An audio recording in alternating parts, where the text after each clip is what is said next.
Why Olympic gold is not guaranteed for Adelia Petrosyan at the Milan 2026 Olympics. For years, women figure skating at the Olympics followed a predictable structure. Russia arrived with multiple medal contenders, high technical difficulties, and scoring advantages built over seasons of international competitions. Even when mistakes happened, the depth of the Russian team usually ensured that at least one skater would deliver when it mattered. That structure no longer exists. At the next Olympic Games, Russia will be represented by a single woman, competing as a neutral athlete. The skater is Adelia Petrosyan. This is the first time in modern Olympic history that Russian women's skating enters the Games without depth, without internal competitions, and without a safety net.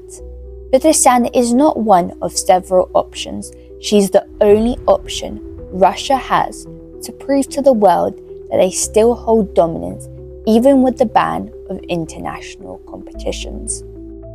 That alone changes the entire pressure dynamic. Petrosian is widely considered the strongest Russian woman technically. She had attempted a triple axel and quad loop, and when these elements work, they give her a clear base value advantage. On paper, her planned content can outscore most of the field. This is why so many of us still assume she is the favourite. But the Olympic gold is not decided on planned content. It's decided on what is actually landed, cleanly and under pressure.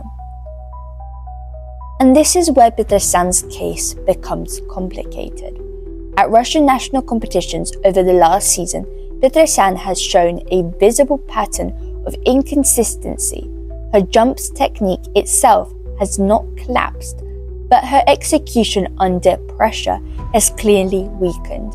The triple axel has become unreliable, the quad toe loop is not consistent, even her triple-triple combination, which should be secure, sometimes looks tight or rushed. You can see this especially in her body language before jumps. She often approaches takeoffs cautiously with reduced speed. That usually results in landings that are either checked, under-rotated, or lacking flow. These are not dramatic falls, but they are costly mistakes at the Olympic level. Despite this, her scores at domestic competitions are extremely high. Performance with step-outs, unclear edges, unstable landings still receive marks that place her comfortably ahead of the field. And this has created a growing gap between how her skating looks and how it's scored. This is why many people say that her scores are inflated and her wins are undeserved. Not because she lacks ability, but because the judges appear to be compensating for instability rather than reflecting it. Russia needs a clear Olympic leader, and Petrosian has been positioned in that role. The issue is that the inflation does not travel. At the Olympics, the technical panels will call under rotations. Landing without flow will reduce the GOE. The component scores will be compared directly against skaters who compete internationally every season. The margin Petrosian enjoys at home is unlikely to exit. And when that margin disappears, the competition becomes very real. Let's talk about who can realistically take advantage of all of this. One of the most serious threats is Leona Hendricks. She doesn't rely on Ultra C elements, but as something Petrosian currently lacks: international consistency. Hendricks regularly delivers clean, short programs and stable free skates under pressure. Her skating skills, speed, and performance quality are rewarded consistently by the international panel.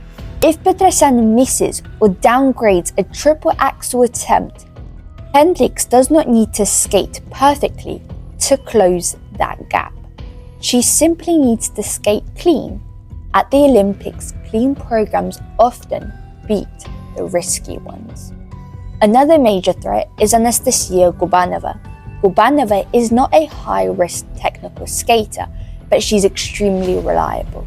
She rarely gives away points, and her jumps are rotated, landing controlled, and her programs are structured to maximize scoring efficiency.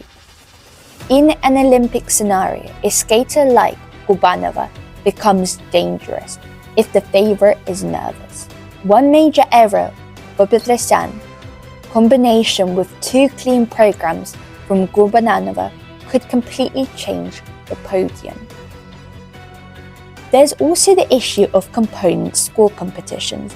At Russian events, Petrosian's PCS is often among the highest regardless of execution quality.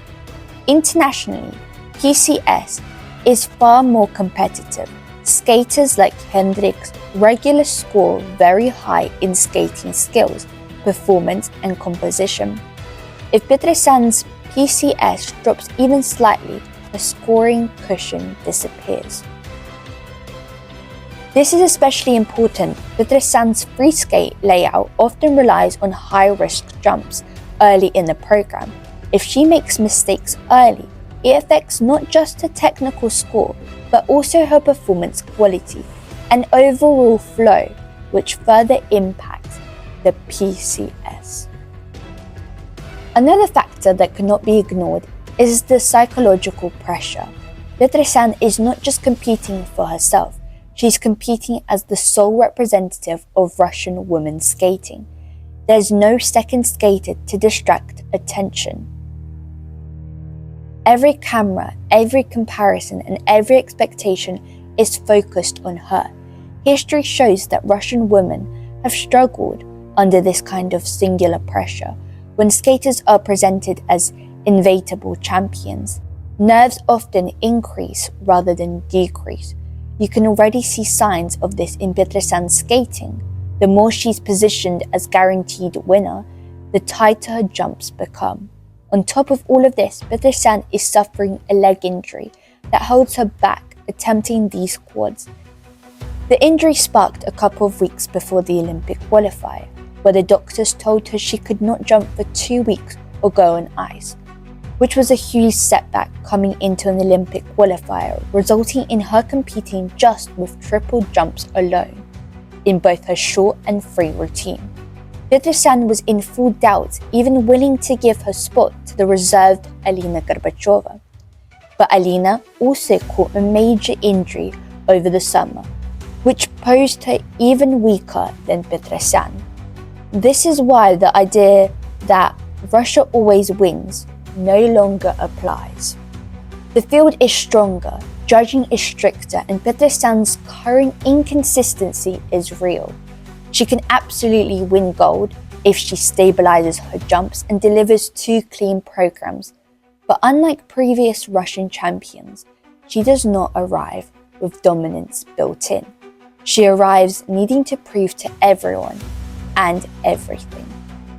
For the first time in modern Olympic women's skating, Russia is not a standard everyone else must overcome. It's simply one contender among many.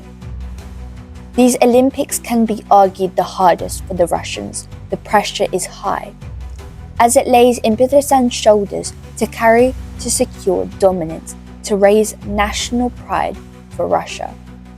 There is uncertainty whether Adelia Petrosyan can win the Olympic gold, not because she lacks talent, but because the conditions that once guaranteed Russian victory no longer exists.